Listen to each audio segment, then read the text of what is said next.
अपन को पढ़नी है क्रिस्टलोग्राफी। इधर रखते हैं है ना। इसके अंदर सबसे पहले अपन देखते हैं क्रिस्टल क्या होता है। क्रिस्टल के लिए जो एक जनरल डेफिनेशन दे रखा है कि मैथमेटिकल एक्सप्रेशन की फॉर्म में कि it is a part of lattice plus motif. इन दोनों चीज़ को मिला के जो अपन बनाते हैं क्रिस्टल। ठीक है, तो अपन पहले इन दोनों को समझते हैं, फिर अपन क्रिस्टल अपने आप समझते हैं। लेटिस क्या होता है, मोटिव क्या होता है, ये चीज़ समझते हैं। तो लेटिस क्या होता है, the periodic 3 dimensional arrangement of points. ठीक है, जैसे है ना जो ये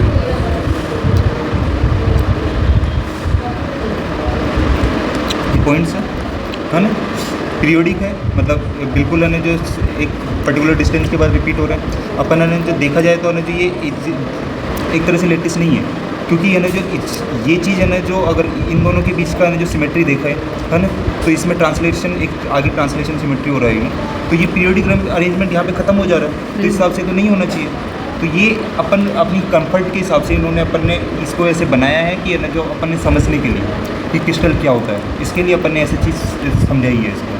तो ये मैन मेड है, कोई ऐसी चीज़ एग्जिस्ट नहीं करती है, पर ये अपन ने समझने के लिए क्रिस्टल को क्या होता है क्रिस्टल, इसके लिए अपन ने ऐसी चीज़ बनाई है। लेटिस क्या होता है, तो लेटिस क्या होता है, 3D periodic arrangement of points. तो ऐसा तो कोई जो होगा नहीं कि जो कोई पॉइंट्स का अरेंजमेंट है ना जो नेचर में प्रेजेंट है, वो तो इन दोनों को मिला के क्रिस्टल जरूर मिलता है अपन को। अब इन पॉइंट्स पे अगर मैं है ना जो जैसे है ना जो मैं ए डाल दूँ हर जगह पे, है ना, तो ये जो चीज़ है ना ए, वो होता है मोटिव। तो जो भी है ना जो इन पॉइंट्स पे मैं डालूँगा, जैसे मैं फ्लोर डाल दूँ तो फ्लोर का क्रिस्टल मिल जाएगा मेरे को, है ना। अगर मैं जो कोई एटम डाल दूँ तो एटम का बन जाएगा। अगर मेरे पास जैसे NaCl है ना, तो उन दोनों को डाल दूँगा तो NaCl का क्रिस्टल मिल जाएगा। तो देखा जाए तो अपन के पास क्या चीज़ आ गई, लेटिस मिल गया, मोटिव मिल गया, और अपन को क्रिस्टल मिल गया, है ना। तो क्रिस्टल की डेफिनेशन क्या हो जाएगी फिर इस हिसाब से, periodic combination of lattice periodic arrangement of atoms, arrangement of atoms. Motif atom से है ना। हाँ, मोटिव एटम से। तो 3D periodic arrangement of motive के लिए क्या बोल सकते हैं, the atoms which are present at lattice points called motif. तो ये चीज़ बेसिक तो तुमको समझ में आ गया कि क्रिस्टल क्या होता है, मोटिव क्या होता है, लेटिस क्या होता है ना। अब अपन देखते हैं सिमेट्री क्या होता है।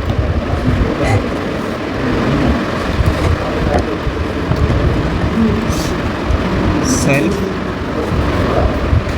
Incidence of an point face और एन ऑब्जेक्ट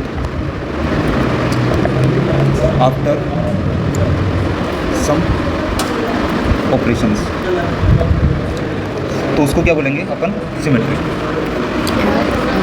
ठीक है, जैसे अपन जो कोई क्यूब लेते हैं, या फिर क्यूब छोड़ो, पहले जो अपन वही लेटिस वाला लेते हैं, तो इसके अंदर क्या हो रहा है, यहाँ से मैं यहाँ तक जाऊँगा तो जो मेरे को सेम पॉइंट मिल रहा है ना, इसके बाद मैं आगे जाऊँगा तो भी सेम पॉइंट मिल रहा है। तो ये वाला जो चीज़ है ना, ये वाला सिमेट्री, इसको बोलते हैं अपन ट्रांसलेशन सिमेट्री।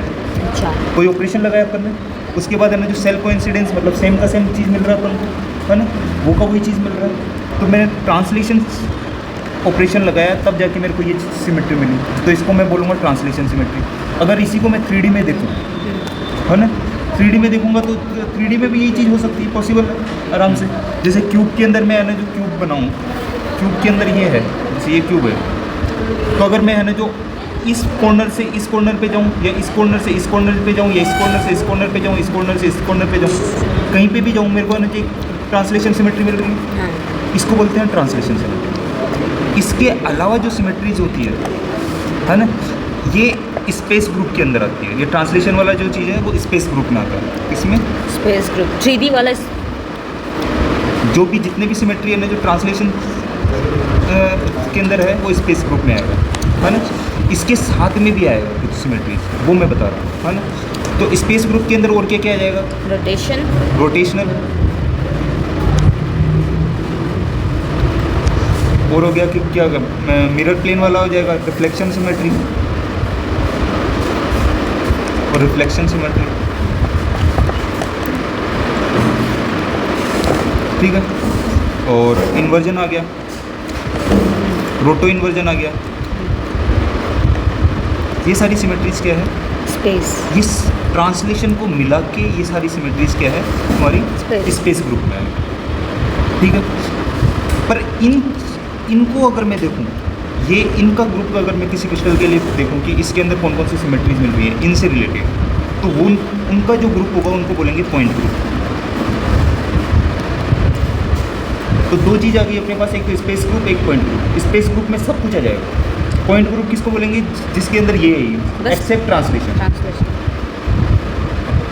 नहीं है, देख अपने पास है ना, जो रोटेशनल सिमेट्री था वो समझ में आता है ना, मिरर सिमेट्री भी समझ में आता है, इन्वर्जन भी, रोटो इन्वर्जन भी, है ना, वो चीज़ समझ में आता है। पर इसके अंदर साथ में क्या हो रहा है कि ये वाली सिमेट्री जो भी होगी, इनको एक जो भी, जैसे एक क्यूबिक क्रिस्टल सिस्टम है मेरे पास, है ना, तो इसके अंदर कौन कौन सी सिमेट्रीज लग रही है ना, तो वो जो भी है वो पॉइंट ग्रुप में आएगा। अगर किसी चीज़ के लिए मैं जो ट्रांसलेशन भी डिफाइन कर रहा हूँ, है ना, तो वो किस में आएगा? स्पेस ग्रुप में। अब अपने पास सिमेट्री जितनी सारी हो गई, क्योंकि अब देख ये जैसे लेटिस पॉइंट है ना, तो मैं ट्रांसलेशन कैसे भी कर सकता हूँ, या फिर मैं ना जो जैसे पॉइंट्स का देखूँ, जैसे इस सिंगल पॉइंट को मैं कंसिडर करूँ, है ना, और इसके बीच के अंदर ये वाला पॉइंट देख लेता हूँ, ये वाला पॉइंट देख लेता हूँ, ये वाला पॉइंट देख लेता हूँ, ये लो। तो अगर मैं ये देखूँ, स्क्वायर बन रहा है एक तरह से, है ना, तो अगर इसके अंदर मैं ना जो ये बीच में 4 फोल्ड सिमेट्री लगा दूँ, अलग कलर भी यूज़ करो, कोई नहीं, 4 फोल्ड सिमेट्री लगा दूँ, है ना, तो 4 फोल्ड सिमेट्री लगाने से क्या होगा? अब हर 90 डिग्री, अपन ने पढ़ा था रोटेशनल सिमेट्री के अंदर क्या होता है कि 360 डिग्री डिवाइड बाई 4, तो कितना है 90, मतलब हर 90 डिग्री पे अपन को क्या मिलना चाहिए? Self coincidence. सेल्फ कोइंसिडेंस मतलब सेल्फ फेस, वापस वो का वो फेस मिलना चाहिए। तो अगर मैं यहाँ से घूम के है ना जो वापस यहाँ पे जा रहा हूँ, ये मिल रहा है। तो इसके अंदर हज़ारों सिमेट्री, मतलब खूब सारी सिमेट्री में पॉसिबल है ट्रांसलेशन के थ्रू, है ना, ऐसे। तो अब मैंने जब बहुत सारी चीज़ें हो जाती है किसी में, तो अपन क्लासिफिकेशन पे आ जाते हैं। जब भी अपने पास बहुत सारी चीज़ें आ जाती है तो अपन सीधा से सीधा किस पे आते हैं? लास्ट में क्लासिफाई कर दो भाई, ऐसे तो पढ़ा नहीं जाएगा, ऐसे याद नहीं रहेगा, क्लासिफिकेशन करना पड़ेगा of lattice. Classification of lattice के अंदर अपने पास दो चीज़ आती है, एक तो 7 लेटिस सिमेट्री, और ये सिमेट्री के बेसिस पे classification, on the basis of symmetry, ठीक है।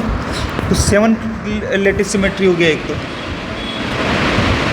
एक क्या होगा? 14 ब्रेविस लेटिस,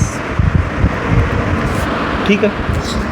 ये जो फॉर्म हो रहा है ये तुम्हारा स्पेस ग्रुप के कारण फॉर्म हो रहा है। मतलब इसमें क्या चीज़ इंक्लूडेड है? ट्रांसलिक्रेशन। ये जो तुम्हारा 7 लेटिस सिमेट्री बन रहा है, इसके अंदर क्या चीज़? Point group. तो अगर मैं बोलूँ कि जो 7 इसी को अपन ने जो बहुत सारी बुक्स में पढ़ते हैं, स्टार्टिंग से पढ़ते हैं कि जो इसको 7 क्रिस्टल सिस्टम बोलते हैं। ट्रेडिशनली से अपन ने इसको यही यूज़ करता है ना, पर अभी मॉडर्न बुक्स में देखोगे तो इसको लेटेस्ट सिमेट्री भी बोलते हैं, क्योंकि अपन ने क्लासीफाई किसको किया है? लेटेस्ट को। और किसके बेसिस पे किया है? सिमेट्री के बेसिस पे, इसलिए, है ना।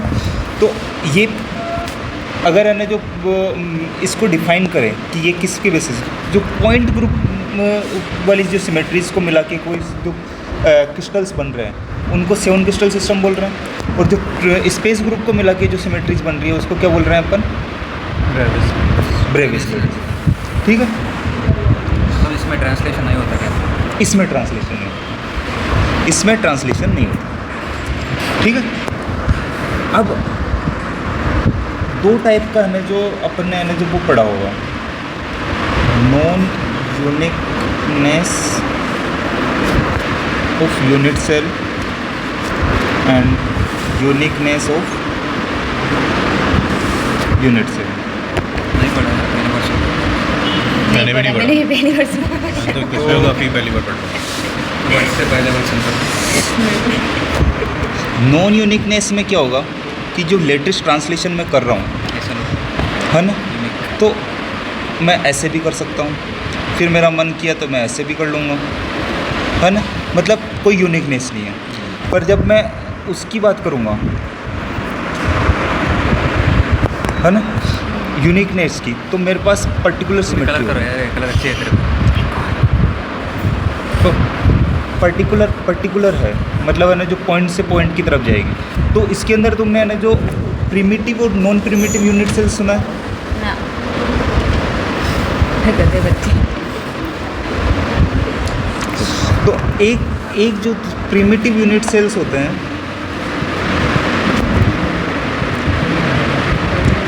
वो केवल कॉर्नर्स को ज्वाइन करते हैं। कोई भी क्रिस्टल है उसके कॉर्नर्स को ज्वाइन करेंगे, या कोई भी यूनिट सेल है उसके कॉर्नर्स को ज्वाइन करेंगे, उन कॉर्नर्स को।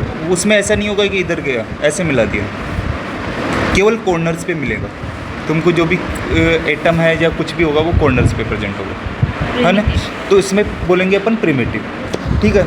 और नॉन प्रिमिटिव में क्या होगा, कॉर्नर्स के साथ साथ तुमको है ना जो ये बीच में से जैसे जा रही है वो भी बोलेंगे, तो उसको बोलते हैं नॉन प्रिमिटिव यूनिट सेल्स।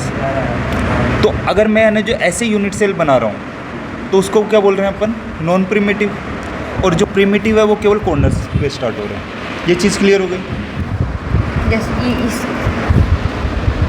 ये इसको भी प्रिमिटिव बोलेंगे। हाँ, ठीक है, ये चीज़ क्लियर हो गई। अब इसके बाद है ना जो अपन एक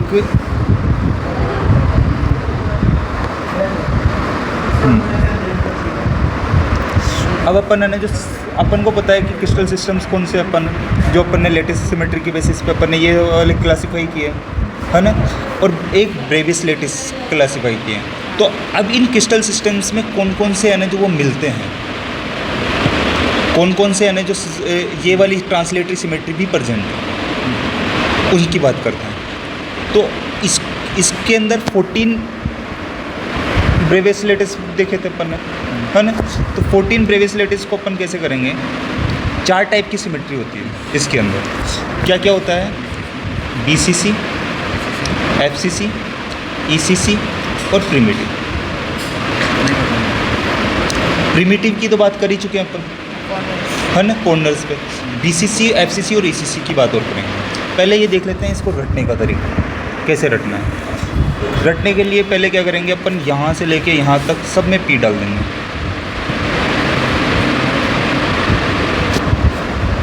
ये क्लियर है ना। इसके बाद है ना जो इसके अंदर एक तो BCC डाल देंगे, एक तो है ना जो यार इसके अंदर है ना जो BCC होगा, है ना, और FCC होगा। क्यूबिक के अंदर 3 ही होंगे, ऑर्थोरोम्बिक में सब प्रेजेंट होगा, एंड सेंटर, है ना। और अब टेट्रागोनल की बात करें, है ना, टेट्रागोनल में भी BCC प्रेजेंट होगा। तो BCC कहाँ पे प्रेजेंट मिला अपन को, क्यूबिक, टेट्रागोनल और ऑर्थोरोम्बिक में। तो ऑर्थोरोम्बिक को तो रटने की ज़रूरत ही नहीं है कि सब में है, इसके अंदर रटने की ज़रूरत है, केवल टेट्रागोनल और क्यूबिक में मिलता है ना, ठीक है। अब एंड सेंटर की बात करते हैं। तो एंड सेंटर तुमको है ना जो ऑर्थोरोम्बिक में तो मिल ही रहा है, इसके अलावा तुमको एक और जगह मिलेगा, वो है मोनोक्लिनिक, ठीक है। ये चीज़ ध्यान रखनी है अपन को, है ना। इसके बाद सेंटर्ड मतलब जैसे अपने BCC वो मैं बता रहा हूँ, वो चीज़ मैं बता रहा हूँ। एक आता है अपने पास BCC, एक FCC है, एक अपने पास ECC है ना। तो अगर जैसे ये क्यूब है, इसके अंदर सेंटर के अंदर, बिल्कुल सेंटर के अंदर जो पूरा का पूरा क्यूब को एनक्लोज कर जाए, है ना, पूरा मतलब इस फेस से भी टच होगा, इस फेस से भी टच होगा, इस फेस से भी टच होगा, इस फेस से भी टच होगा। टच हर जगह से होगा। और अपन आने जो स्पेयर लेके चलेंगे इसको, कोई आने जो इसके अंदर स्क्वायर वगैरह यूनिट सेल नहीं डालेंगे, है ना, स्पेयर लेके चलेंगे तो वो पूरा का पूरा है ना जो हर फेस से टच होगा और पूरा का पूरा इसके अंदर एनक्लोज होगा। उसको बोलेंगे body centred cube, body centre crystal, ठीक है। फिर आता है एफसीसी। एफसीसी क्या करेगा कि हर फेस पे मिडिल के बीच में रहेगा। जैसे ये फेस है इसके बीच में, ये फेस है इसके बीच में, ये फेस है इसके बीच में, ये फेस है इस बीच में। अब ये क्या करेगा, इसके नेबर में भी कोई वो होगा, ठीक है, इसके नेबर में भी होगा।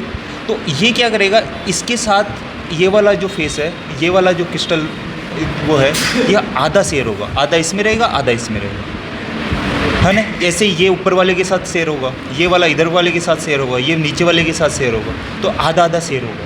पर बॉडी सेंटर में ऐसी कोई सिचुएशन नहीं है, ये बीच में ही रहेगा, ठीक है।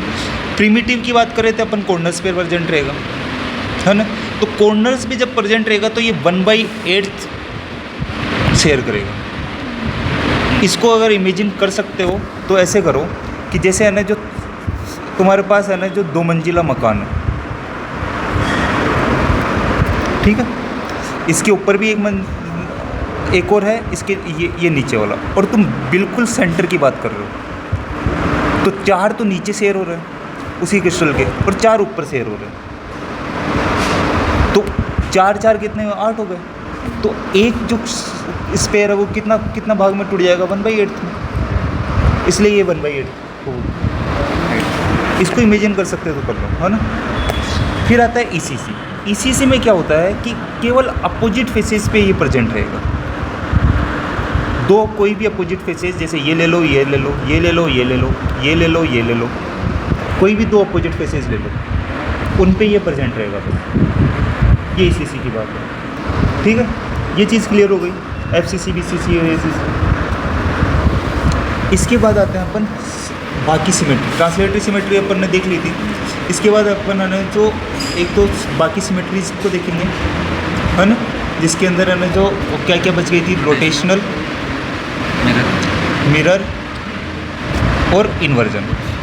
रोटो इन्वर्जन जो सिमेट्री है वो इन्वर्जन प्लस रोटेशनल को मिला के बनना है। वो तुमको स्टीरियोग्राफिक प्रोजेक्शन होगा उसमें बहुत अच्छे से समझ में आएगा, उसमें अच्छे से समझा दूँगा, ठीक है। ये चीज़ क्लियर हो गई, रोटेशनल प्लस इन्वर्जन, ठीक है। अभी इसको रिफ्लेक्शन की बात करते हैं। रिफ्लेक्शन में जैसे है ना जो तुमने वो देखा होगा, मिरर देखा है, प्लेन मिरर। जैसे कोई प्लेन मिरर है, ये कोई प्लेन मिरर है समझो, तुम इसके इधर यहाँ पे खड़े हो, है ना। इससे जितना डिस्टेंस में तुम खड़े रहोगे ना, उसके जस्ट उतना ही है ना जो डिस्टेंस पे तुम्हारी इमेज फॉर्म होगी। जितनी तुम्हारी हाइट रहेगी उतना ही तुम्हारा ये इधर का हाइट रहेगा, है ना। इसको बोलते हैं मतलब पूरा का पूरा मिरर प्लेन सिमेट्री भी बोलते हैं, और इसको रिफ्लेक्शन सिमेट्री भी बोलते हैं, है ना। तो ये वाला जो भी है ना जो चीज़ आएगा तो अपने पास क्या आएगा, रिफ्लेक्शन सिमेट्री या मिरर प्लेन सिमेट्री, इसको बोल लेंगे अपन, ठीक है। जैसे अपने इंसानों के अंदर देखें तो इंसानों के अंदर है ना जो एक बीच में से अगर है ना जो पूरी लाइन बना दी जाए, है ना, तो अपन 2 भाग में बट जाएंगे, और पूरा का पूरा जो ये मिडिल जो इमेजनरी जो ऑपरेशन लगाया है ना अपन, है ना, तो इसको बोलते हैं। एक तो 2 चीज़ होती है, एक तो ऑपरेटर होता है, एक होता है ऑपरेशन। ऑपरेटर यहाँ पे ना जो अपन मान रहे हैं मिरर, है ना, और जो ऑपरेशन है वो रिफ्लेक्शन। तो इसलिए बोलते हैं मिरर प्लेन सिमेट्री भी बोलते हैं और ऑपरेटर को भी बोलते हैं इसमें। ये चीज़ समझ में आ गई। जैसे है ना जो इसकी देख सकते हैं, ये वाला एक मिरर प्लेन सिमेट्री है, इसके अंदर ये ऑपरेटर हो गया, है ना, ये जो मिरर लगाया अपन ने, और इसके इधर इधर वो हो गया, ठीक है। और फिर आता है रोटेशनल सिमेट्री। रोटेशनल सिमेट्री के अंदर क्या होता है, अगर मैं है ना जो कोई भी एक पर्टिकुलर एक्सिस ले लूँ, है ना, एक पर्टिकुलर, और ये चीज़ हमें ध्यान रखना कि जो भी मिरर प्लेन सिमेट्री होगी वो एक प्लेन के ऊपर होगी। एक प्लेन चाहिए होगा मेरे को सिमेट्री प्रोड्यूस करने के लिए, है ना। जैसे मिरर प्लेन था अपने पास, चाहे इमेजनरी प्लेन ही ले रहे हैं पर प्लेन के थ्रू होगी। अब जो रोटेशनल सिमेट्री की बात कर रहा हूँ मैं, वो किसके ऊपर बेसिस होगी? एक लाइन के ऊपर, है ना, तो और एक्सिस के ऊपर, ठीक है। तो कोई भी रोटेशनल सिमेट्री जब भी करेंगे तो है ना, जो अपन एक पर्टिकुलर है ना जो डिग्री पे रोटेट करेंगे उसको, उसके बाद मेरे को सेम फेस और सेम चीज़ मिल जाएगी, है ना, तो उसको बोलेंगे अपन रोटेशनल सिमेट्री। अब जैसे इसके अंदर अब तुमने कभी सुना होगा 4 fold symmetry, 3 fold symmetry, 2 fold symmetry, तो यही जो वो 2 फोल्ड सिमेट्री, 3 फोल्ड, वो रोटेशनल सिमेट्री की बात कर रहे हैं अपन वहाँ पे। तो इसके अंदर क्या होता है, 360 डिग्री से अगर हम जो देखो, पहले तो 1 फोल्ड, 2 फोल्ड, 3 फोल्ड, 4 फोल्ड और 6 फोल्ड, ये सिमेट्री प्रेजेंट है और यही पॉसिबल है ना। क्यों पॉसिबल है वो भी बताता हूँ, है ना। 5 फोल्ड क्यों नहीं है ना। तो अगर मैं ना जो इसको 1 से डिवाइड करता हूँ तो मेरे पास क्या आएगा? 360। इसका मतलब है कि अगर मैं 360 डिग्री जो रोटेट करूँगा, 360 डिग्री रोटेट करूँगा, तो मेरे को वो की वो सिमेट्री मिलेगी, है ना। तो 360 डिग्री रोटेट करूँगा तो मेरे को वो की वो, जैसे अपन है ना जो खुद खड़े हैं, तो इसके अंदर है ना जो अपन खुद है ना जो पूरा का पूरा 360 डिग्री घूम जाए तो वो का वो सिमेट्री मिल जाएगा मेरे को। तो 360 डिग्री वाला जो सिमेट्री है, 1 फोल्ड सिमेट्री है, वो हर जगह प्रेजेंट है ना, मतलब हर क्रिस्टल के अंदर ये मिल जाएगी। फिर आता है 2 फोल्ड सिमेट्री। अब 2 फोल्ड सिमेट्री की बात करूँगा तो मेरे पास है ना जो ओबियसली 360/2 मतलब 180 डिग्री रोटेट करूँगा तो मेरे पास क्या जाएगा? सेम फेस, है ना।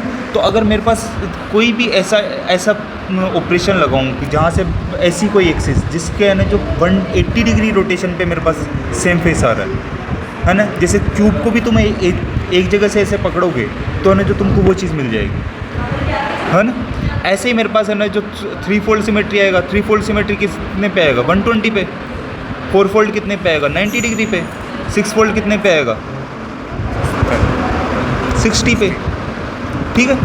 तो 60 डिग्री पे है ना जो मेरे को रोटेट करने पे ये सिमेट्री आएगा। अब क्या होता है, 5 में नहीं आ रहा है। 5 में नहीं आ रहा, 7 में भी नहीं आ रहा, 8 में भी नहीं आ रहा, बहुत सारी हो सकती हैं। तो ये क्या होता है कि जैसे ही है ना जो इन सब में तो है ना ये वाले एक पर्टिकुलर स्पेस एनक्लोज कर लेगा ये। जब भी है ना जो क्रिस्टल फॉर्म होगा लेटेस्ट ट्रांसलेशन के थ्रू और या तो सिमेट्री के थ्रू जब क्रिस्टल फॉर्म होगा, है ना, तो ये जो वो क्रिस्टल यूनिट सेल और क्रिस्टल फॉर्म होगा, है ना, तो ये है ना जो एक पूरा स्पेस को एनक्लोज कर लेगा, है ना।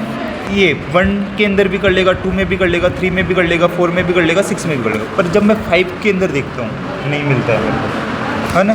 से 8 के अंदर देखा नहीं मिलता है, 9 के अंदर देखो नहीं मिलेगा, मतलब किसी में नहीं मिलेगा। पर 1 2 3 4 6 के अंदर मिल जाएगा। कैसे नहीं मिलेगा? हाँ, क्यों नहीं मिलेगा? ये मतलब नेचर में ऐसा पॉसिबल नहीं है, पर एक पैलेंटोलॉजी के अंदर है ना जो एक फोसिल माइक्रो फोसिल मिला है जो स्टेबल नहीं है। एक्चुअली ऐसा क्रिस्टल है जो स्टेबल नहीं हो पाएगा नेचर के अंदर, ग्रेविटी फोर्सेस की वजह से और उसकी वजह से भी स्टेबल नहीं रह पाता, तो इसलिए है ना जो वो फॉर्म नहीं होता है। और नेचर है ना जो ईजीएस्ट पाथ चूज़ करती है हमेशा, ऐसा नहीं करेगी कि है ना जो नहीं यार इधर तो इजी हो रहा है तो है ना जो मैं इधर से नहीं जाके कोई हार्ड पाथ चूज़ करती हूँ, मतलब ये फॉर्म होने से भी टूट जाता है ना। तो ये वो एक स्ट्रक्चर ऐसा बनाएगा कि वो ग्रेविटी के रेस्पेक्ट में या ना जो फोर्सेस के रेस्पेक्ट में स्टेबल हो ही नहीं पाएगा, तो वो फॉर्म हो ही नहीं पाएगा। क्रिस्टल यूनिट सेल्स का कॉम्बिनेशन जो बन के ना जो वो क्रिस्टल फॉर्म होगा वो ही नहीं हो पाएगा, स्टेबल ही नहीं हो पाएगा।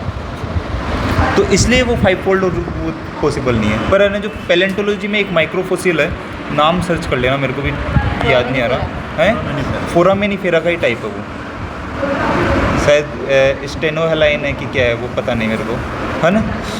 उसका टाइप है जो 5 फोल्ड सिमेट्री दिखाता है, और इस पर है ना जो नोबेल भी मिला हुआ है उसके बाद 2011 में उस आदमी को, इसने ढूंढा। ठीक है, ये चीज़ क्लियर हो गई। अब रोटेशनल सिमेट्री क्लियर हो गई। अब बात करते हैं इन्वर्जन की।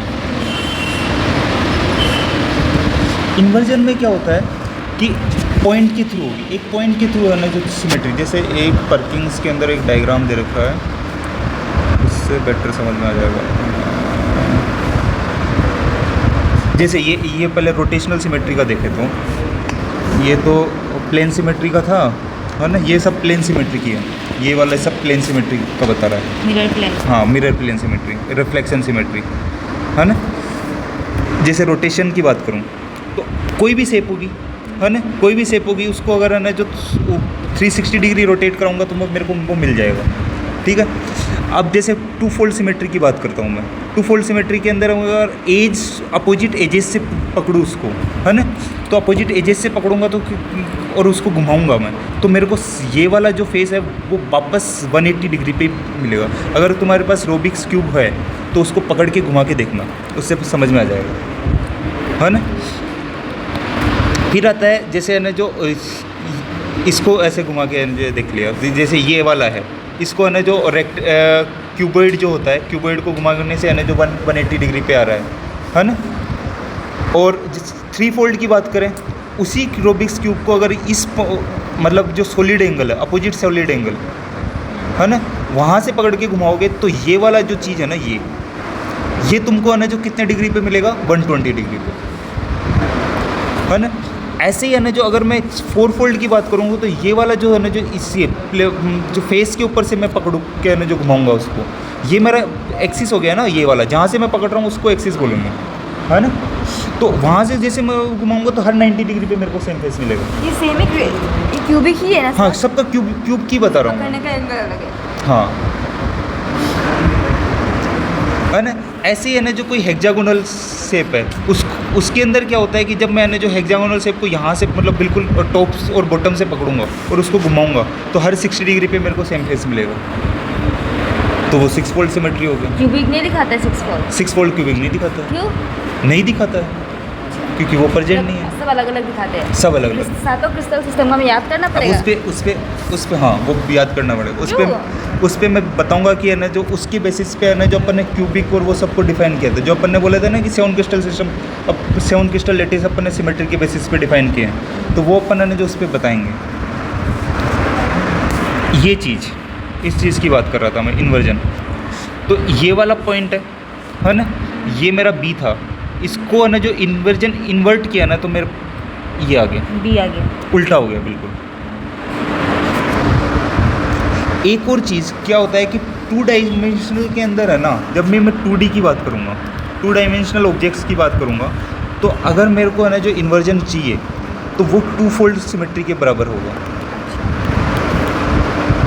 या तो मैं उसका क्या नाम है, 2 डायमेंशनल ऑब्जेक्ट का है ना जो क्या कर लूँ, वर्जन अपने को 2 फोल्ड में मिलेगा,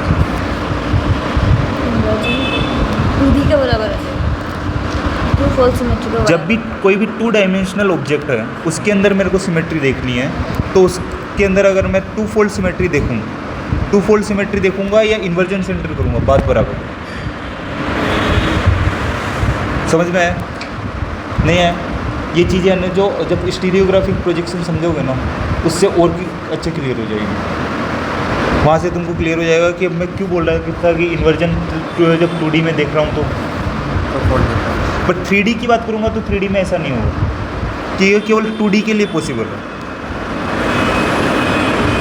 ठीक है।